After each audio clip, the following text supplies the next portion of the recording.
નમસ્કાર. દેખો, મેં તમને આગલા વિડિયોની અંદર 30 મિનિટમાં એક 2-3 મેથડો શીખવાડી છે, બરાબર? પણ હવે સૌથી ઇમ્પોર્ટન્ટ મેથડ છે, બરાબર? કે જેના પર આ લોકોને સવાલ બનાવવા બહુ ગમે છે, બરાબર? પર્સન્ટેજના બેઝ પર. તો આપણે એને દેખીશું. દેખો મિત્રો, અહીં શું કીધું છે ખબર? કે ચોખાના ભાવમાં 20% નો ઘટાડો થતો. ચોખાના ભાવમાં 20% નો ઘટાડો થતાં ગ્રાહકને ₹240 6 કિલોગ્રામ વધારે મળે. સાચી વાત છે, બરાબર? ખરીદી ગઈ તો ચોખાના પ્રતિ કિલો ઘટાડેલો ભાવ કેટલો? બરાબર? વારંવાર આ ટાઈપના સવાલો પૂછે છે. ગભરાવાની જરાય જરૂર નથી. હું તમને બેસ્ટ મેથડ સમજાવવાનો પ્રયત્ન કરું. દેખો, 20% નો ઘટાડો થયો. કેટલા ટકાનો ઘટાડો થયો? 20% નો ઘટાડો થયો. એનો મતલબ તમે એક વસ્તુ વિચારો. હું 100% હોય, બરાબર? 100% હોય એનો મતલબ ₹240 હોય કે નહીં મને? દેખ લો. હું મારી જોડે ₹240 છે. એ ₹240 એ મારા 100% થયા કે નહીં મને? મારા હાથમાં ₹240 છે. હું એક કોઈ પણ વસ્તુની કોસ્ટ પ્રાઇસથી એ વસ્તુ ખરીદું, તો મારા માટે તો ₹240 કેટલા થયા બેટા? બરાબર? તો 100% જ થયા. બરાબર? 100% જ થયા કે નહીં મને? બરાબર? ₹240 મારા માટે તો 100% જ થયા ને? હવે માણસ શું કહે ખબર? કે ચોખાના ભાવમાં 20%નો ઘટાડો થતા, ચોખાના ભાવમાં 20%નો ઘટાડો થતા ₹240માં 6 કિલોગ્રામ વધારે મળે. હવે એક વસ્તુ વિચારો, જો ભાઈ 20%ના ઘટાડા પર 6 કિલોગ્રામ વધારે મળે, બરાબર? 6 કિલો વધારે મળે. 6 કિલો વધારે મળે. હું એક કામ કરું. જો 20% પર 6 કિલો વધારે મળતું હોય, 20% પર 6 કિલો વધારે મને મળે છે, બરાબર? તો બેટા 100% પર કેટલું મળે એમ કહો? તો આની જોડે 5 ગુણ્યું બેટા મેં, બરાબર? આની જોડે જો હું 5 ગુણીશ તો આની જોડે 5 ગુણાશે 30 કિલો, બરાબર? આમ દુકાનમાં જાઓ ને મફત લઈ આવો, દેખ લો. જો આ જ ભાવ હોય તો, ફરી એકવાર કહું, ધ્યાનથી સમજવાનો પ્રયત્ન કરો. દેખ લો. કેમ મેં એવું બોલ્યો કે દુકાનમાં જાઓ ને મફત લઈ આવો? કારણ કે જો ભાવમાં 20%નો ઘટાડો થવાથી તમને 6 કિલોગ્રામ વધારે મળી રહ્યું કે નહીં? ફરી બોલું. ભાવમાં 20%નો ઘટાડો થવાથી તમને 6 કિલોગ્રામ વધારે મળી રહ્યું. માન લો હું કોઈ દુકાને ગયો, બરાબર? હું દુકાને જઈને દર વખતે ₹240 આપતો હતો અને એ ભાઈ મને કંઈક ચોખા આપતો હતો. હું ₹240 આપું છું, એ ભાઈ મને કંઈક ચોખા આપે છે. હવે એ મને શું કહે છે ખબર? કે સાહેબ આજે તમે 6 કિલોગ્રામ વધારે ચોખા લઈ જાઓ. મેં એને પૂછ્યું કેમ આવું? એ ભાઈ એમ કહે છે કે સાહેબ એમાં 20% ઘટાડો થયો છે. મેં આપ્યા તો ₹240 છે. મેં આપ્યા તો ₹240 છે. પણ એ ભાઈ શું કર્યો? 20%નો ઘટાડો થયો છે ચોખાના ભાવમાં, એટલે તમને 6 કિલોગ્રામ વધારે ચોખા મળે છે. તો મેં તરત એમ વિચાર્યું કે એક કામ કરું સારું, 20%નો ઘટાડો થાય તો મેં એને સવાલ પૂછ્યો કે ભાઈ 100% નો ઘટાડો ક્યારે થાય? પેલું મને એમ કહે કે સાહેબ એક કામ કરો, આવીને બધું દુકાનમાં આવો ને મફત લઈ જાઓ, બરાબર? કારણ કે 100%નો તો ઘટાડો થશે નહીં, પણ મેં એવું અઝમ્પશન કરું કે જો 100%નો ઘટાડો થાય તો 100%નો ઘટાડો થાય તો મને 30 કિલોગ્રામ મળે કે નહીં? ઘટેલા ભાવ પ્રમાણે, બરાબર? ઘટેલા ભાવ પ્રમાણે મને 30 કિલોગ્રામ મળે કે નહીં? પણ દેખો, 100% રકમ એ કોના બરાબર છે બેટા? ₹240 બરાબર છે કે નહીં? બરાબર? ₹240 બરાબર છે કે નહીં? તો તમે જ મને કહો બેટા, દેખ લો કે એનો મતલબ 100% રકમ ઘટી એમ કહું, એનો મતલબ ₹240 ઘટ્યા. તો ઘટેલા ભાવ પ્રમાણે 240માં મને કેટલા કિલોગ્રામ મળી રહ્યું? 30 કિલોગ્રામ મળી રહ્યું. સમજવાનો પ્રયત્ન કરજો. હું શું કહું છું બેટા? 20%ના ઘટાડા પર જો મને 6 કિલોગ્રામ વધારે મળતું હોય, 20%ના ઘટાડા પર મને જો 6 કિલોગ્રામ વધારે મળતું હોય, તો જો 100% ઘટી જાય તો મને 30 કિલોગ્રામ આ ભાવ પ્રમાણે મળે, બરાબર? તો મને 240માં કેટલા મળી જાય? 30 કિલોગ્રામ ચોખા મળી જાય. કેમ? કારણ કે 100% રકમે મારી 240 છે કે નહીં? આમ હવે દેખ લો, એનો મતલબ શૂન શૂન ગયું, બરાબર? 8 તરી 24, તો ₹8 1 કિલોગ્રામનો ભાવ છે કે નહીં? ઓકે, ₹8 ₹8 એ 1 કિલોગ્રામનો ભાવ છે. હવે આ ઘટેલો ભાવ છે કે નહીં? બરાબર? તો ખરીદી તો ચોખાના પ્રતિ કિલો ભાવ કેટલો હશે? ઘટેલ ભાવ કેટલો હશે? હવે તમને એમ થતું સાહેબ શરૂઆતમાં ભાવ શું હશે? સાહેબ શરૂઆતમાં શું ભાવ હશે? તો દેખ લો બેટા, શરૂઆતમાં શું ભાવ હશે? તો તમે થોડું લોજિક દોડાવો, થોડું લોજિક દોડાવો. ₹240માં ઘટેલા ભાવ પ્રમાણે તમને કેટલું મળી રહ્યું? Hello, very good.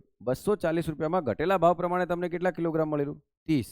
પણ તમે એમ વિચારો, તમને પહેલા કેટલું મળતું હતું? 6 કિલોગ્રામ ઓછું મળતું હતું કે નહીં? તો આ જ ₹240માં આજે તમને 30 કિલોગ્રામ મળે છે ઘટેલા ભાવ પ્રમાણે. પણ આ જ 240માં તમને 6 કિલોગ્રામ વધારે મળ્યા. એનો મતલબ ઓછા મળે તો 30માંથી 6 ઘટી જાવ કેટલા થાય બેટા? 24 કિલોગ્રામ ચોખા હોય કે નહીં? આ શરૂઆતમાં 240માં મને 24 કિલોગ્રામ ચોખા મળતા હતા, અને ભાવ ઘટ્યા બાદ મને ₹240માં કેટલા મળી રહ્યા? 30 કિલોગ્રામ ચોખા મળી રહ્યા. તો દેખ લો, ઉડાવ દો બેટા, બરાબર? બરાબર, તો ₹10 પર 1 કિલો. એનો મતલબ તમે જ વિચારો બેટા, શરૂઆતમાં ચોખાનો 1 કિલોગ્રામનો ભાવ શું હતો? 10 રૂપિયા અને હમણાં કેટલો છે? 8 રૂપિયા. બરાબર. અને એને પૂછ્યું શું બેટા? ઘટેલો ભાવ કેટલો હતો? જવાબ શું હતો? 8. પણ એ વ્યક્તિ તમને એમ પણ પૂછી શકતો હતો આ જ દાખલામાં કે શરૂઆતમાં કેટલો હતો? તો જવાબ શું હતો? 10. બરાબર. સમજવાનો પ્રયત્ન કરજો બેટા. ફરી એકવાર સમજાવવાનો પ્રયત્ન કરું છું કારણ કે આ ટાઈપના દાખલા જબરજસ્ત એક્ઝામમાં પૂછાય છે. બરાબર. કે ચોખાના ભાવમાં 20% ઘટાડો થયો. તમારે એમ વિચારવાનું કે ભાઈ આ મારે 20% છે, આ ભાઈ 240 રૂપિયા લઈને જાય છે, 6 કિલોગ્રામ વધારે મળે છે. 240 રૂપિયા એ 100% થઈ ગયા કે નહીં? બરાબર. 240 રૂપિયામાં 6 કિલોગ્રામ વધારે ચોખા મેળવી શકે છે. તમે એમ વિચારો કે ભાઈ 20%ના ઘટાડાથી 6 કિલોગ્રામ વધારે મળે. બરાબર. તો હું તો એક કામ કરું, 100% ઘટી જાય તો આની જોડે 5 ગુણું બેટા, તો આની જોડે 5 ગુણું તો બરાબર 30 કિલોગ્રામ ચોખા મને મફત મળી જાય કે નહીં? બરાબર. આમ એનો મતલબ એવો થાય કે હું 240 આલું ને, 240 રૂપિયા આલું તો 240 જેટલા હજુ મને મફત મળી જાય. બરાબર. આમ પણ દેખ લો બેટા, તમે એક વસ્તુ વિચારો કે આજે 100% રકમ 30 કિલોગ્રામ થયું, 20% ઘટ્યા બાદ, પણ 100% રકમ એ કોના બરાબર છે બેટા? 240 રૂપિયા બરાબર છે. બરાબર. તો મને કેટલા કિલોગ્રામ મળી રહ્યું? 30 કિલોગ્રામ. બરાબર. તો આને ઉડાવું, 8 તરી 24. તો 8 રૂપિયા મને હાલ પ્રમાણે ઘટ્યા પ્રમાણે, બરાબર, 1 કિલોગ્રામ ચોખાના 8 રૂપિયા મળ્યા કે નહીં? પણ એક વસ્તુ વિચારો, આ 30 કિલોગ્રામ તમને 20% ભાવ ઘટ્યા બાદ મળી રહ્યા કે નહીં? આ 30 કિલોગ્રામ તમને, બોલો, આ 30 કિલોગ્રામ તમને ક્યારે મળ્યા બેટા? બોલો. જ્યારે ભાવ ઘટ્યો છે, પણ તમને એમ કે છે કે 6 કિલોગ્રામ વધારે મળ્યું. તો શરૂઆતમાં કેટલા કિલોગ્રામ મળતું હતું તમને? 24 કિલોગ્રામ મળતું હતું. એ 6 તમે બાદ કરો, પણ એના રૂપિયા કેટલા હતા? 240 રૂપિયા. તો 1 કિલોગ્રામનો ભાવ કેટલો છે બેટા? બોલો, 10 રૂપિયા. એમ તો શરૂઆતમાં તમે 10 રૂપિયે ચોખા લાવતા હતા. તો વિચારો ને બેટા, દેખો તમે વિચારો, 1 કિલોગ્રામના 10 રૂપિયા હોય બેટા. 1 કિલોગ્રામના 10 રૂપિયા હોય, બરાબર. તો 1 કિલોગ્રામના 10 રૂપિયા, તો 240માં કેટલા કિલોગ્રામ મળે? તો 240 ભાગ્યા 10, તો કેટલું મળે બેટા શરૂઆતમાં તમને? 24. પણ આ જ તમે વિચારો, 1 કિલોગ્રામના કેટલા થઈ જાય? 8. તો 240માં તમને કેટલા મળે? તો 240 ગુણ્યા 1 છેદમાં કેટલું આવ્યું? 8. બરાબર. 8 તરી 24. તો દેખલો 30 મળે કે નહીં? તો 30 તો કેટલું વધારે મળે બેટા? 6. આમ કરવા જાઓ એની કરતાં મેં તો આ સિમ્પલ શીખવાડ્યું છે ને. બરાબર. આમ એટલે તમે જવાબ જલ્દી લાવી શકો છો. ક્લિયર બેટા?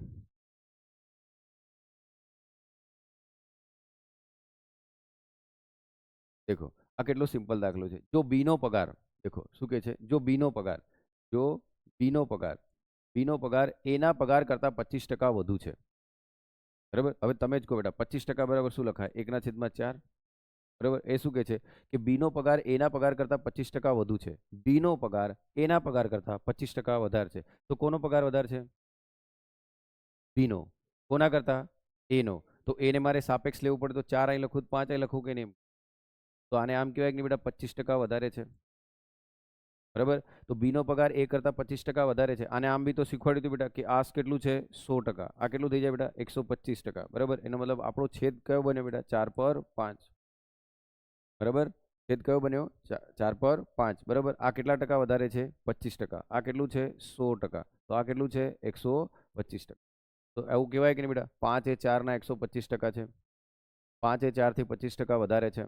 બરાબર. આમ હવે પેલો ભાઈ શું પૂછી રહ્યો તમને કે જો બીનો પગાર એના પગાર કરતા 25% વધુ હોય તો એનો પગાર બી કરતા કેટલા ટકા ઓછો છે? તો બેટા આંખો મીચીને તમે કહી દો કે 20% છે. બરાબર. આમ આ ગરીબ લોકો આ જ સવાલ પૂછે બેટા. બરાબર. હકીકતમાં આના આ જ સવાલો ગમે છે. બરાબર. આ ઘણા ગોખીને જાય પાછા. 25% જવાબ 20, 20 તો જવાબ 25, એવું ગોખીને જાય. પણ આપણે એવું નથી કરવાનું, આપણે ચક્કડું બનાવવાનું છે. હવે આને દેખવા જાવ બેટા, આ 100% કહેવાય કે નહીં? બરાબર. તો આ કેટલું કહેવાય બેટા? 80%. તો આપણો અપૂર્ણાંક કયો બને? 5/4.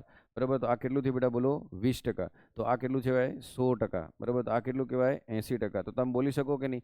4 એ 5ના 80% છે. બરાબર. 4 એ 5ના 80% છે. અને 4 એ 5 થી 20% ઓછો છે. બરાબર. સિમ્પલ છે. આ દાખલાનો જવાબ લાવી શકો છો બેટા. હવે અહીં શું કીધું? બરાબર. ચોખા ઘઉં કરતા 20% મોંઘા છે, તો ઘઉં ચોખા કરતા કેટલા ટકા સસ્તા છે? દેખ લો. આ ચોખા, બરાબર, શું કીધું? દેખ લો. આ ચોખા, આ દેખજો કઈ એક્ઝામમાં પૂછાયેલા એમ. ચોખા અને ઘઉં. દેખ લો શું કીધું એને? ચોખા ઘઉં કરતા 20% મોંઘા છે. ચોખા ઘઉં કરતા 20% મોંઘા છે. તો 5 પર કેટલું થયું? 6. બરાબર. તો 20% મોંઘા છે કે નહીં? દેખ લો. ચોખા ઘઉંની સાપેક્ષ કેટલા છે? 20% મોંઘા છે કે નહીં? બરાબર. તો પેલા કેટલા એમ કે છે આપણને? બરાબર. તો કેટલા ટકા સસ્તા છે? બરાબર. તો કેટલા ટકા સસ્તા હશે બેટા? બરાબર. 6 નો બેઝ બન્યો તો શું આવે બેટા? 16 × 2 = 23% આવે કે નહીં? બરાબર. આમ સમજવાનો પ્રયત્ન કરજો. છે કશું નહીં બેટા. દેખો આ ચક્કરડા મેં તમને શીખવાડેલા છે, બરાબર, કે કારણ કે ચોખા 6 છે અને ઘઉં કેટલા છે 5, બરાબર. તો દેખો હું આનાથી આમ જાઉં બેટા તો 20% વધારે કહેવાય કે નહીં? એનો મતલબ આને આપણે શું કહેશું બેટા? 100%. તો આને આપણે શું કહેશું બોલો? 120%. તો આપણો અપૂર્ણાંક કયો બેટા? બેટા 5 પર 6, બરાબર. તો આ કેટલું છે? 100%. આ કેટલું છે? 20%. તો આ કેટલું થયું? 120%, બરાબર. પણ હવે જ્યારે આમ આવીએ તો આપણો અપૂર્ણાંક આમ બની જાય કે નહીં? બરાબર. આ આનથી કેટલા ટકા ઓછું છે? તો કેટલા ટકા ઓછું છે બેટા? 16/23% ઓછું છે. હવે સાહેબ આ જવાબ તમે કઈથી લાવ્યા? તો એના હારું બેટા તમે ને આગલા વિડીયો ધ્યાનથી દેખ લો. 6 થી 5 તો 16/23% છે. તો આને હું કેટલા લઈશ બેટા? 100%. તો આ 5 એ 6 ના કેટલા ટકા થાય એમ પૂછે તો આપણે 100 માંથી 17 બાદ કરીશું બેટા તો કેટલું આવશે? 83 અને 3 પર 1, બરાબર. 83 3 પર 1. તો આપણે શું કહેશું બેટા? 5 એ 6 ના કેટલા ટકા છે? તો 83 1/23% છે. અને કેટલા ટકા ઓછું છે? તો 16/23, બરાબર. આમ હવે તમને એમ બી સવાલ પૂછી શકો તો ચોખા ઘઉં કરતાં 20% મોંઘા છે, બરાબર. ચોખા ઘઉં કરતાં 20% મોંઘા છે તો ઘઉં એ ચોખા કરતાં કેટલા ટકા સસ્તા છે એમ કરવાની કેમ કે ઘઉંની કિંમત પહેલા કરતાં કેટલા ટકા થઈ એમ કે તો કેટલા ટકા થઈ એમ કે તો આ જવાબ આવતો, બરાબર. એટલે જે કઈ બી સવાલ પૂછી શકે છે એની મરજી પ્રમાણે, બરાબર. આમ હે ને. દેખો અહીં કેટલું મસ્ત પૂછ્યું છે. એક વસ્તુની છાપેલી કિંમત પર 20%, 12 1/2% અને 5% ક્રમશઃ વળતર મળતું હોય તો ખરેખર વળતર કેટલા ટકા મળ્યું એમ કહેવાય. જબરજસ્ત દાખલા છે આ. 1 નંબર દાખલો પૂછ્યો છે. જો એક વસ્તુની છાપેલી કિંમત 20%, 12 1/2% અને 5% ક્રમશઃ વળતર મળતું હોય. હવે દેખો એક વસ્તુ વિચારો, હું તમને એક લોજિક શીખવાડું. દેખજો બેટા. 20%, 20%, બરાબર. એક ચાલો ને એક વસ્તુ વિચારીએ. કોઈ માણસ તમને બેટા પહેલા 50% વળતર આલે ને ફરી 50% વળતર આલે. સક્સેસિવ એમ કહેવાય, ક્રમશઃ. પહેલા તમને 50% વળતર આલે અને ફરી પાછો 50% વળતર આલે. હવે સામાન્ય જેઠાલાલ શું વિચારે બેટા? એ શું વિચારે? એ એમ વિચારે કે ઓહો 50% વળતર, ફરી 50% વળતર, 100% વળતર, જાઓ દુકાનમાં ઉઠાવ લાવો સામાન, આ મફત મળી ગયું એમ વિચારશે. એવું નહીં ભાઈ. હોશિયાર માણસ જો તમને એમ કહી દે ને કે ડાયરેક્ટ 100% વળતર એમ કે બેટા તો પછી વસ્તુ સસ્તી આપણે મફત મળી ગઈ. પણ દેખ લો 50% પહેલું વળતર ફરી પાછું 50% વળતર, 50% પહેલું વળતર અને ફરી પાછું 50% વળતર. તો આનો મતલબ તો એવો થાય બેટા કે 100 ના 50% કેટલા થાય? 50, બરાબર. તો રકમ 50 થઈ. હવે 50 ના 50% કેટલા થાય? 25, બરાબર. તો 25 અહીંથી ઘટશે કેટલો જવાબ આવશે? 25. એનો મતલબ જો 2 વખત 50% વળતર આપે ને, 2 વખત વ્યક્તિ 50% વળતર આપશે એનો મતલબ એને 75% વળતર આપ્યું એમ કહેવાય. અને દેખીતી રીતે શું લાગે? તો એ 100% વળતર આપ્યું એવું લાગે, બરાબર. પણ વળતર ખરેખર કેટલું આપ્યું બેટા ને? 75%. કઈ રીતે? કારણ કે 100 ના 50% કેટલા થયું? 50. એટલે 100 માંથી 50 જાય તો 50. હવે 50 ના 50% કેટલા થાય? 25. તો 25 બાદ કરો તો 25 ને એમ. એટલે ઓલરેડી એને મને કેટલું વળતર આપ્યું બેટા? 75%. આમ એટલે સક્સેસિવ વળતરમાં ખાસ ધ્યાન રાખવાની જરૂર છે, બરાબર. આમ એટલે એવું નહીં વિચારી લેતા બેટા કે આપણને વધારે વળતર મળી ગયું. પણ દેખો અહીંયા પહેલા 20% વળતર આપ્યું, બરાબર. હવે 12 1/2% એટલે 12.5 બેટા, બરાબર. હું આને તમને દેખો ગણવાની રીત શીખવાડું બેટા. દેખજો અહીંયા થોડું ધ્યાનથી સાંભળજો બેટા. 100 હતું, 100 પર 20% માણસ વળતર આલે, 100 પર 20% માણસ વળતર આલે એનો મતલબ 80 થઈ જાય કે નહીં બેટા? બોલો.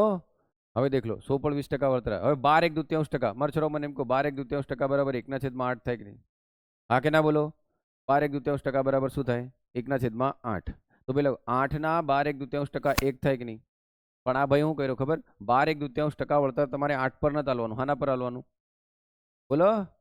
શાના પર હાલવાનું? 80 પર. 80 પર એનો મતલબ આ જવાબ કેટલો છે બેટા? 80. આને કેટલા વડે ગુણવું પડે બેટા? 10. આને 10 વડે ગુણવું તો એનો મતલબ 80 પર 10 નું વળતર આલી રહ્યો કે નહીં? 80 પર 10 નું વળતર આલી રહ્યો મતલબ કેટલા થઈ ગયા બેટા? 70. દેખો 80 ના તમે 12 1/2% કાઢશો ને બેટા, 80 ના તમે 12 1/2% કાઢશો, બરાબર. 80 ના તમે 12 1/2% કાઢશો તો આટલી લાંબી મેથડ કરવી પડશે, બરાબર. અને તમને શોખ હોય તો કરજો બેટા, મારી ના નથી. તો એ 10 જ આવશે. પણ મેં તમને ડાયરેક્ટ શીખવાડ્યું કે 12 1/2% બરાબર શું લખાય? 1/8. 12 1/2% બરાબર શું લખાય? 1/8, બરાબર. તો મારી કિંમત અહીંયા કેટલી છે? 80 છે ને? 80 પર મારે આ વળતર આલવાનું તો અહીં 80 છે તો અહીં 10 ગુણું તો અહીં 10 ગુણું તો જવાબ 10 આવશે ને? આ આપી દીધું વળતર. હવે ફરી પાછું કેટલું ટકા વળતર આપે છે? 5%. સિમ્પલ ને શર્ટ છે બેટા, 5%. હવે તમે તમારે જાતે વિચારો બેટા, 70 ના 10% કેટલા થાય? હાય રામ, 70 ના 10% કેટલા થાય? 7, બરાબર. તો જો 10% 7 થતું હોય તો 5% અડધું થાય કે નહીં? તો કેટલું આવશે? 3.5. તો તમે 67 માંથી 70 માંથી 3.5 ખસી જાઓ બેટા. બોલો. 70માંથી 3.5 ખસો, બરાબર, તો કેટલું આવશે? 66.5. અચ્છા, એનો મતલબ 20% વળતર પછી જવાબ 80, 12 1/2% વળતર પછી જવાબ 70, 5% વળતર પછી જવાબ 66.5. એનો મતલબ આપણી શરૂઆતની કિંમત કેટલી હતી? 100. હમણાં કિંમત કેટલી થઈ? 66.5. એનો મતલબ ખરેખર કેટલું વળતર આલ્યું ભાઈએ મને? વિચારો, બરાબર ને? 33.5% વળતર આપ્યું કે નહીં મને? બરાબર, જવાબ કયો છે બેટા? સી. બરાબર, હવે તમે એક વસ્તુ વિચારજો, જોજો ધ્યાનથી દેખ્યો બેટા. 20 ને 12, 12.5 કેટલા થાય? 32.5 થયું, બરાબર. 20 ને 12 32.5 થયું, અને ફરી 5 બેટા 37.5 થયું કે નહીં? તો દેખીતી રીતે આવું લાગતું હતું કે નહીં, કે પહેલા 20 આલ્યું, પછી 12.5 આલ્યું, પછી 5 આલ્યું, તો 37.5, 38%, 37.5 જેટલું આપણને વળતર આલ્યું. પણ ના બેટા, ક્રમશઃ વળતર હતું, સક્સેસિવ ડિસ્કાઉન્ટ હતું, એટલે જવાબ કેટલો આવે બેટા? 33.5. એટલે યાદ રાખજો, સક્સેસિવ વળતર આલે એની કરતાં ફ્લેટ વળતર આલે એ સારું, બરાબર. આમ ઘણા કહે ને, અમે પહેલા 10%ની છૂટ આલીએ અને પછી 20%ની છૂટ આલી, એને એમ કહેવાનું રહેવા દે, તું એક કામ કર, સીધો 30%ની છૂટ આલ દે. દેખ લો, કોઈ વ્યક્તિ એમ કહે ને બેટા કે હું પહેલા 10%ની વળતર આલું, બરાબર, પહેલા 20%ની છૂટ આલું, બરાબર, અને ફરી પછી કેટલાનું આલું? 10%ની. દેખો, પહેલા એને 20%ની છૂટ આલીનો મતલબ 100ની વસ્તુ કેટલામાં આપી રહ્યો? ફરી એ 10%ની છૂટ આલી રહ્યો, બરાબર. 10%ની વસ્તુ 10%ની છૂટ આલી રહ્યો, એટલે 80ના 10% કેટલા થાય બેટા? 8. તો 80માંથી 10 ઘટું તો કેટલું? 8 ઘટું તો કેટલું આવે? 72. જો કોઈ માણસ તમને એમ કહે ને કે હું તમને 20%ની છૂટ આલું, ફરી તમે નહીં માનો તો તમને હું 10%ની છૂટ આલું, બરાબર. પણ જો તમે એને એમ કહેશો ને કે તું મને ડાયરેક્ટ ફ્લેટ 30%ની છૂટ આપી દે ને, એ ના પાડશે, કારણ કે એ વેપારી છે, બરાબર. એ ના પાડશે. બોલો કેમ ના પાડશે? જો એ ફ્લેટ 30%નું ડિસ્કાઉન્ટ આવશે ને બેટા, તો 100ની વસ્તુ ડાયરેક્ટ એને કેટલા માલ દેવી પડે? 70માં. પણ પહેલા 20%, પછી 10% તો કેટલા માલવી પડી? 72, બરાબર. જો ડાયરેક્ટ ફ્લેટ 30%ની આવશે તેને 70માં વસ્તુ આલવી પડે, બરાબર. અહીં 2 રૂપિયા કમાઈ રહ્યો, અહીં 2 રૂપિયા ગુમાવી રહ્યો, બરાબર. એટલે આ સક્સેસિવ વળતરમાં ખાસ ધ્યાન રાખજો બેટા, બરાબર. આમ એટલું યાદ રાખજો. ચલો બેટા, જવું આગળ. ઓકે, હવે દેખ લો, આ જબરજસ્ત દાખલો છે બેટા, 1 નંબર દાખલો છે, મને બહુ ગમે આ દાખલો. વારંવાર આ ટાઈપના સવાલો પરીક્ષામાં આવે છે, બરાબર. આ બધા સવાલો એક્ઝામમાં પૂછેલા છે, હો. એક સવાલો એક્ઝામમાં પૂછેલા છે. એક વિદ્યાર્થી એક સંખ્યાને 5/3 થી ગુણવાને બદલે 3/5 વડે ગુણે છે, તો ગણતરીમાં ત્રુટિની ટકાવારી કેટલી? હવે તમે એક વસ્તુ વિચારો, ભાઈએ ગુણવાનું હતું કેટલા વડે? આના વડે ગુણવાનું હતું, ભાઈએ ગુણી હાનાથી નાખ્યું, બરાબર. ગુણવાનું હતું આના વડે, ગુણી નાખ્યું આના વડે. હવે હું એમ કહું, કોઈ એક સંખ્યા તો હશે ને જેને એને ગુણવાની હતી? એમ, હલો, કોઈ એક સંખ્યા તો હશે જેને આને ગુણવાની હતી. હવે આ ભાઈએ કઈ રીતે? દેખો, આને ગુણવાનું આના વડે હતું, ગુણી નાખ્યું આના વડે. એનો મતલબ જવાબ આવો જોઈતો તો આ, જવાબ આવી ગયો આ. પણ કઈ સંખ્યા છે સાહેબ? તો દેખ લો, સંખ્યા આપણે ધારવી પડશે. કઈ સંખ્યા હશે? તો 3/5નો લસા લો બેટા. તો 3/5નો લસા કોણ આવશે? દેખ લો, 3/5નો લસા લો, 3 એકા 3, બરાબર, 5 એકા 5, 5 તરી 15, 15 સંખ્યા લઈ લઈએ આપણે, તો બરાબર. તો માનો ધારો કે સંખ્યા 15 હતી, બરાબર, સંખ્યા 15 હતી, બરાબર. તો જવાબ કેટલો આવતો બેટા? 25 આવતો કે નહીં? બરાબર, હે ને? પણ જો હું આના વડે ગુણી દઉં બેટા, આના વડે ગુણી દઉં, બરાબર, તો જવાબ કયો આવ્યો? 9. તો મને એમ કહો બેટા, આ ગુણવાન બદલે આ ગુણ નાખ્યું કે નહીં? જવાબ આવો જોઈતો તો કેટલો? 25. જવાબ આવ્યો કેટલો? 9, બરાબર. એનો મતલબ કેટલાનો ફરક પડ્યો બેટા? બોલો, જવાબ આવો જોઈતો તો કેટલો? 25. એનો મતલબ મારો છેદ કેટલો આવો જોઈતો તો? 25. પણ આઈ કેટલો ગયો બેટા? 9. તો કેટલાનો ફરક પડ્યો મને એમ કહો? 16. કેટલાનો ફરક પડ્યો? 16. તો અહીંયા 16નો ફરક પડ્યો કે નહીં બેટા? કેટલી ત્રુટિ આવી? તો 16ની ત્રુટિ આવી ને. આમ તો 25 પર કેટલાની ખોટ ગઈ બેટા? 16, બરાબર. તો 100 એ કેટલા ઉડો? 25 ચોક 100, 16 ચોક 64. સમજ્યા બેટા? આમ હવે તમે મને એમ કહો બેટા, દેખ લો, હું તમે જો 25 પર 9 લખો ને બેટા, 25 પર 9 તો 100 એ કેટલા? 25 ચોક 100, 9 ચોક 36. તો જો અહીં 36 આલી હોય તો ઘણા 36 પણ લખી આવે, પણ 36 એ શું છે? આવેલો જવાબ છે, બરાબર. આમ 36 એ આવેલો જવાબ છે, ને એ કેવો જવાબ છે? ખોટો જવાબ છે, બરાબર. આમ ત્રુટિ વાળો, તો કેટલી ત્રુટિ હશે બેટા? 64%ની ત્રુટિ હશે. આમ ખ્યાલ આવે છે બેટા? સિમ્પલ છે, બરાબર. 1-2 વાર વિડીયો જોઈ અને ધ્યાનથી એને સમજી જજો, બરાબર. આમ દેખ લો, હવે એમ કીધું પેટ્રોલના ભાવમાં 25%નો વધારો થાય બેટા, બરાબર. પેટ્રોલના ભાવમાં 25%નો વધારો થયો. દેખ લો, ફરી આ મેથડ આજે ચાલી ગઈ બેટા, તમારું કામ થઈ ગયું, બરાબર. કિંમત, વપરાશ અને શું લખાય બેટા? બોલો, ખર્ચ, બરાબર. તો જો પેટ્રોલના ભાવમાં 25%નો વધારો કરવામાં આવે તો ખિસ્સામાં ખર્ચમાં કંઈ પણ ફેરફાર ન કરવો, તો પેટ્રોલના વપરાશમાં કેટલા ટકાનો ઘટાડો કરવો જોઈએ? તો દેખ લો બેટા, 25%નો વધારો થયો, 4ની વસ્તુ કેટલાની થઈ ગઈ? 5, બરાબર. તો વપરાશ તો કન્ઝમ્પશનમાં શું કરશું? તો ખર્ચને કોઈ ફરક નહીં પડે બેટા, તો ઉલટું ગુણવું પડશે કે નહીં? ઉલટું ગુણશું તો જ આનો જવાબ કઈ આ ઉડી જશે ને બેટા. અહીંયા બે રાશિ નથી બદલાતી, એક જ બદલાઈ રહી ને, બરાબર. તો આપણે દેખ લો 5 5 ઉડી ગયું, આ ઉડી ગયું, તો ફરી P cross C is equal to A આવી જશે કે નહીં. એનો મતલબ શરૂઆતમાં કન્જમ્પશન કેટલું હતું? 5. હવે કન્જમ્પશન કેટલું થઈ ગયું? 4. એનો મતલબ 5 પરથી આપણે ક્યાં જવાનું? બરોબર, 5 પરથી ક્યાં જવાનું? 4. તો કેટલાનો ઘટાડો કરવો પડે બેટા? 20. બરાબર. આમ પણ હું તો આનામ ડાયરેક્ટ તમને શીખવાડું બેટા, જો આવું બધું નહીં કરવું હોય તો 25% વધારો થયો, 25% વધારો થયો, 4 ની વસ્તુ કેટલાની થઈ? 5. તો આમ આવવાનું છે ને, તો કેટલું થશે બેટા? 20%. બોલો, 1 સેકન્ડ બી નહીં લાગે કે નહીં? બરાબર. આમ એટલે એ રીતે પણ તમે ગણી શકો છો. ક્લિયર બેટા? આમ હાલમાં શહેરની વસ્તી 1,80,000 છે, તો તેની વસ્તી દર વર્ષે 10%ના દરે વધે તો 2 વર્ષ પછી કઈ થાય? એમ દેખ લો બેટા, આ બી સિમ્પલ છે. દેખો, મેં તમને શું કીધું હતું ખબર? મેં તમને એમ કીધું બેટા, દેખ લો, હમણાં માન લો હું તમને આમ શીખવાડું બેટા. દેખ લો, મારી જોડે 5,000 રૂપિયા છે, બરાબર. 5,000ના 10% વધે બેટા, સાંભળજો. 5,000 છે, 5,000ના 10% વધ્યા તો રકમ કઈ થાય? તો આને ગણવાની રીતો કેટલી છે ખબર? 5,000ના 10%, તો દેખો 5,000ના 10%, બરાબર. તો 5,000 ગુણ્યા 10 છેદમાં 100, બરાબર. કેટલું આવ્યું? 500. એનો મતલબ 5,000ના 10% કેટલા થયા? 500. અને ડાયરેક્ટ બી આપણે કરી શકતા, 5,000ના એક શૂન્ય કાઢતા 5,000ના 10% 500. હવે આ 5,000ના 10% કેટલા છે? 500. એ 5,000માં આપણે એડ કરીશું, બરાબર. તો જવાબ કેટલો આવશે બેટા? 5,000 ને 500. મરછો રહો, 5,000ના 10% વધારો થયો તો પેલા 10% કાઢવા પડે, પછી એનામાં એડ કરવા પડે. આમ કરીને પણ તમે જવાબ લઈ આવો, પણ હું તમને ડાયરેક્ટ શીખવાડું. 5,000 છે બેટા, બરાબર. 5,000 એ આપણી 100% રકમ છે કે નહીં? બોલો, 100% રકમ છે. 10%નો વધારો થયો એટલે રકમ કેટલી થઈ ગઈ? 110. તો આ તમને સીધો જવાબ આપે, આ તમને સીધો જવાબ આલે કે 10% વધ્યા બાદ કઈ રકમ થશે? દેખ લો, આ સીધો જવાબ આલ્યો કે નહીં બેટા? 50 ગુણ્યા 111 5 55. ડાયરેક્ટ જવાબ 5500 આપ્યો કે નહીં મને એમ કહો. તો તમે શું શીખ્યા બેટા? તમે આમ શીખ્યા કે કોઈ પણ વસ્તુ રકમ વધ્યા બાદ, આજે કોઈ વ્યક્તિ એમ કે પ્રમોદ તાર જોડે 4,000 રૂપિયા છે, બરોબર, 20%નો વધારો થયો, તો મારે ડાયરેક્ટ કરી દેવાનો 20%નો વધારો થયો એટલે આ રકમ આવે. અને એમ કે ફરી એમાં 20%નો વધારો થયો, તો કઈ નહીં, ફરી મારે આમ કરી દેવાનું બેટા.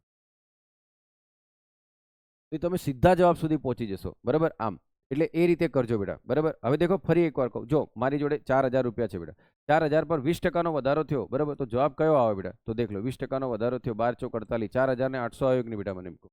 પણ માણસ એમ કહી દે કે 20%નો વધારો થયા બાદ, સાંભળજો, 20%નો વધારો થયા બાદ 4,800 થઈ ગયા. 20%નો વધારો થયા બાદ 4,800 થઈ ગયા, તો શરૂઆતમાં કઈ રકમ હતી? તો દેખો, 4,800 એ શું છે બેટા? 20% વધારો થયા બાદની રકમ છે કે નહીં? તો એને હું ક્યાં લખીશ? 120 ઉપર લખીશ. તો ઉલટાવ દઈશ, કેમ? કારણ કે 4,800 એ કોનો જવાબ છે? 120 નો જવાબ છે. હવે આનું ઉડાવ દો બેટા, ઉડાવ દો. 12 ચોક 48, બરોબર, 40. તો જવાબ કયો આવશે બેટા? 4. બરાબર. તો અહીંયા તમે દેખો બેટા, 1,80,000, 1,80,000 જે છે, 1,80,000 છે, તો શરૂઆતમાં આપણે કેટલું કીધું બેટા? 1,80,000, બરોબર. દર વર્ષે કેટલું વધે છે? 10% વધે છે. દર વર્ષે 10% વધે, 100 પર કેટલું થાય? 110. 100 પર કેટલું થાય? 110, બરોબર. 4 શૂન્ય ખટ્ટાક લઈને ઉડાવી દીધા બેટા આપણે, બરોબર. આપણી જોડે શું પૂછ્યું? 18, 121 ગુણ્યા 100, બરોબર. તો 121 ગુણ્યા શું કરવાનું? 18, બરોબર, 0, બરોબર. 121, 8 1 8, 8 2 16, વધી 1, 8 1 8 ને 1 9, 8 7, 9 ને 2 11, 1, બરોબર. તો શું આવે બેટા? 21 78 ને પેલા 2 0, 2,70,800 થયું કે નહીં બેટા? બરાબર. આમ આ આપણો જવાબ છે. બરાબર. આમ એટલે આ વસ્તુ છે બેટા, બરાબર. આ રીતના તમને સવાલ પૂછી શકે છે, બરાબર. આમ આ બી પેલો પરીક્ષા જેવો જ છે, બરાબર. આટલા વધ્યા ને આટલા ઘટ્યા એ રીતનો સવાલ પૂછે છે, બરાબર. આમ હે ને. તો અહીંયા દેખ લો, હવે એક રીત બદલાઈ બેટા, દેખ લો, આ રીત બદલાઈ છે એટલે તમને કહી દઉં, બરાબર. આમ એ દેખો, એક વર્ગમાં 55% વિદ્યાર્થીઓ ગણિત વિષય રાખ્યો છે, બરાબર. દેખ લો, આ ડાયાગ્રામથી આપણે ગણવાનું બેટા, વેન ડાયાગ્રામથી આપણે દાખલો ગણવાનો છે. દેખ લો, શું કીધું? એક વર્ગમાં 55% વિદ્યાર્થીઓ ગણિત રાખ્યું. ગણિત એટલે કોણ? મેથ્સ રાખ્યું છે. અને 52% વિદ્યાર્થીઓ વિજ્ઞાન વિષય રાખ્યો છે. 17% વિદ્યાર્થીઓ બંને વિષયો રાખેલા છે, બરાબર. તો કેટલા ટકા વિદ્યાર્થીઓ આમાંથી એક પણ વિષય નથી રાખેલો? દેખ લો, સાયન્સ રાખેલું છે. વસ્તુ વિચારજો, ધ્યાનથી વિચારજો. કાં તો તમે બધા પાસ રાખો, આ મેથડમાં યાદ રાખવાનું, કાં તો તમે બધા પાસ રાખો, કાં તો બધા ફેલ રાખો. કાં તો બધા પાસ રાખો, કાં તો બધા ફેલ રાખો. હવે દેખ લો બેટા, આને શું કહેવાય ખબર? ફક્ત ગણિત વાળા. આને શું કહેવાય? ફક્ત સાયન્સ વાળા. અને આને શું કહેવાય ખબર? મેથ્સ અને સાયન્સ બંને વાળા, બરાબર. હવે મેથ્સ અને સાયન્સ બંને વાળા કેટલા છે બેટા? 17. હવે આ આખું કેટલું છે મને કહો તો? આ આખું કેટલું છે? 55. તો 55 માંથી 17 બાદ કર દો બેટા. બરાબર. તો અહીંયા 4, 10, 15માંથી 7 જાય તો 15માંથી 7 જાય તો કેટલા આવે? 7 દૂની 14 એટલે 8. બરાબર. કેટલા થયા બેટા? 38. 38 થયું. બરાબર. હવે અહીંયા દેખો 52. બરાબર. તો 52માંથી 17 બાદ કરી દો. 52માંથી 17 બાદ કરશો. બરાબર. 4, 10, 12 તો કેટલું આવશે? 12માંથી 7 જાય તો 5. કેટલું થયું? 35. 35 આવ્યું બેટા. હવે મને એમ કહો બેટા, દેખો ફક્ત ગણિત રાખવાવાળા 38%, ફક્ત સાયન્સ રાખવાવાળા 35%, બરાબર, અને બંને રાખવાવાળા 17%. એનો મતલબ આ એવા વિદ્યાર્થીઓ છે કે જેમને ઓછામાં ઓછો એક વિષય રાખ્યો છે. ઓછામાં ઓછો એક વિષય રાખ્યો છે. બરાબર હે ને? ઓછામાં ઓછો એક વિષય રાખ્યો. બહાર કેટલા હોય બેટા? 100%. બરાબર. આમ હવે તમે દેખ લો બેટા, 38, 35, 17. તો તમે જ વિચારો, 35 ને 35, 70 ને 73. બરાબર. 73 વત્તા 17. બરાબર. 10 વધી 1 9. 90 લોકો એવા છે. દેખ લો, 90 લોકો. ઓછામાં ઓછો એક એટલે ઓછામાં ઓછો એક એમ કે ને તો એક રાખવાવાળા અને બે રાખવાવાળા બંનેનો સરવાળો. તો આ કેવા છે બેટા? ફક્ત ગણિત રાખવા, આ ફક્ત સાયન્સ રાખવાવાળા અને આ બંને રાખવાવાળા. તો આ ઓછામાં ઓછો એક વિષય રાખવાવાળા. ઓછામાં ઓછો એક એટલે એક પણ અને બે પણ એકથી નીચે નહીં. તો ઓછામાં ઓછો એક વિષય રાખવાવાળા છે આ. બરાબર. ઓછામાં ઓછો એક વિષય રાખવાવાળા. તો એ કેટલા થયા? 90%. 90% એવા છે કે બોલો તો કેટલા ટકા બચ્યા બેટા જેમને કંઈ જ નહીં રાખ્યું? 10%. કેટલા ટકા એવા બચ્યા જેમને કંઈ જ નહીં રાખ્યું? તો 10%. બરાબર. તો એક પણ વિષય નહીં રાખેલો એવા બહાર ભટકી રહ્યા બેટા, ખૂણા ખાચરામ છાપ તળાવ બાજુ ઈ આ. બરાબર. 10%. ક્લિયર બેટા? આમ એટલે આ વસ્તુ છે. બરાબર. હવે દેખ લો બેટા, અહીંયા શું કીધું? ખાંડના ભાવમાં 20%નો વધારો થાય. લો. બરાબર. તો એ જ દાખલો આપણો બેટા, ખાંડના ભાવમાં 20%નો વધારો થયો. 5 પર કેટલું થયું? 6. 5 પર કેટલું થયું? બોલો 6 ને. હવે આપણે 6 થી કઈ આવવાનું બેટા? 5. બરાબર. તો દેખો 5 પર 6 જાય તો 20%. આ કેટલો આવે બેટા? 16 2 23%. હવે ઓપ્શનમાં નહીં આવ્યું એટલે છોરું ગભરાઈ જાય, પણ છે કઈ નહીં બેટા. 16 તરી 48 ને 2 50. 50/3%. આ જવાબ છે કે નહીં? બરાબર. આમ એટલે આ વસ્તુ છે. બરાબર. ટ્રાય કરશો બેટા તો બધા દાખલા તમે ગણી શકો છો. બરાબર. દેખ લો, ઘઉં ચોખા કરતા 20% સસ્તા છે. દેખ લો, ઘઉં ચોખા કરતા 20% સસ્તા છે. એનો મતલબ દેખ લો, 5 થી કેટલું ગયું બેટા? 4. તો 5 થી 4 ગયું તો 20% થયું કે નહીં? અને આમ આવે તો બેટા કેટલું આવે? 25%. હવે ગોખો નથી કે 20 હોય તો 25, 25 હોય તો 20 એમ. બરાબર. એ કંઈ બી પૂછી શકે છે. બરાબર. આમ હવે આ લાસ્ટ દાખલો છે બેટા આપણે. બરાબર. કોઈ એક પરીક્ષામાં 73% વિદ્યાર્થીઓ ગણિતમાં પાસ થયા, 70% વિદ્યાર્થીઓ સામાન્ય જ્ઞાનમાં પાસ થયા. જો 6300 વિદ્યાર્થીઓ બંને વિષયમાં નાપાસ થયા હોય, દેખ લો, અહીં હું કીધું બેટા? બોલો. નાપાસ થતા હોય અને અહીં હું કીધું? દેખો, પાસ. અહીં શું કીધું છે? પાસ. બરોબર. તો પરીક્ષામાં કુલ વિદ્યાર્થીઓ કેટલા હશે? 64% વિદ્યાર્થીઓ બંને વિષયમાં પાસ થયા છે. દેખ લો, એટલે હું તમને કહું બેટા, કાં તો પાસ રાખો કાં તો નપાસ રાખો. બરાબર. તો ચાલો, ગણિતમાં મેથ્સ સામાન્યમાં, બરાબર, આમ જનરલ નોલેજ, બરાબર, જીકે. ઓકે. હવે દેખો, અહીં તમને એવું કીધું કે 64% વિદ્યાર્થીઓ બંનેમાં પાસ થયા. આ બી પાસ, આ બી પાસ અને આ બી પાસ. બરાબર. 64%. તો બેટા હું 64 અહીં લખું. બરાબર. 73. હવે દેખ લો, 64 તો જતું રહ્યું તો બચ્યું કેટલું? મને એમ કહો. બોલો. 9 બચ્યું ને બેટા? 9 એવા છે જે ફક્ત મેથ્સમાં પાસ થયા. બરાબર. હવે જીકેમાં ટોટલ કેટલા છે? 70. તો બચ્યું કેટલું? બોલો 6. 6 એવા છે જે ફક્ત જીકેમાં પાસ થયા છે. ફક્ત જીકેમાં પાસ થયા. મારા છોરા મને એમ કહો, ચલો જલ્દી બોલજો. આ એવા છે કે નહીં ઓછામાં ઓછા એક વિષયમાં પાસ થયા? બરાબર. તો 70 ને કેટલા થયા બેટા? 79. 79% એવા છે કે જે બેટા પાસ થયા છે. બોલો યાર. 79 એવા છે કે જે પાસ થયા. તો બહાર ભટકનારા હરિઓમ, બરાબર, કેટીએમ લઈને ફરનારા કેટલા બેટા? બોલો 21%. પણ પેલો હું કર્યો ખબર? આ 21% એ પર્સન્ટેજ છે, પણ વિદ્યાર્થીઓ કેટલા છે? બરાબર. તો 21% એ કોના બરાબર છે બેટા? 6000 બરાબર. તો 1% કોના બરાબર છે બેટા? 21 તરી 63 થાય. 1% કોના બરાબર છે બેટા? બોલો 300 બરાબર. પણ બહાર ટોટલ બધા પાસ નાપાસ બધા થઈને 100% થાય કે નહીં બેટા? તો 100% બરાબર કેટલું થયું બેટા? 30,000. એનો મતલબ કેટલા વિદ્યાર્થીઓ પરીક્ષા આપી બેટા? બરાબર. 30,000 વિદ્યાર્થી. બરાબર. આમ એટલે આટલું છે બેટા. બરાબર. તમને જેટલા બી દાખલા છે એ સમજાવવાનો પ્રયત્ન કર્યો છે. આ બી તમને આવડી જાય. ડુંગળીની કિંમતમાં 50%નો વધારો કરવામાં આવે તો વપરાશમાં કેટલાનો ઘટાડો કરવામાં આવે? તો દેખ લો, ડુંગળીની કિંમત 2 હતી, 3 થઈ, તો એ 50% કહેવાય કે નહીં બેટા?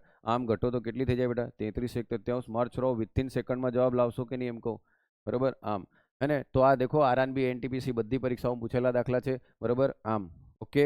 એટલે આ ટાઈપના સવાલો ગણવાનો પ્રયત્ન કરજો બેટા. બરાબર. અને દેખો, હું તમને હું તમને અ, એટલી રિક્વેસ્ટ કરું છું બેટા, બરાબર, કે તમામ લોકો પ્રમોદ કાટકરની એપ્લિકેશન ડાઉનલોડ કરી લો, બરાબર, જેના પર ટૂંક સમયમાં પાછલી પરીક્ષામાં પૂછેલા તમામ સવાલોની સમજૂતી સાથે વિસ્તૃત વર્ણન કરવામાં આવશે. જય હિન્દ.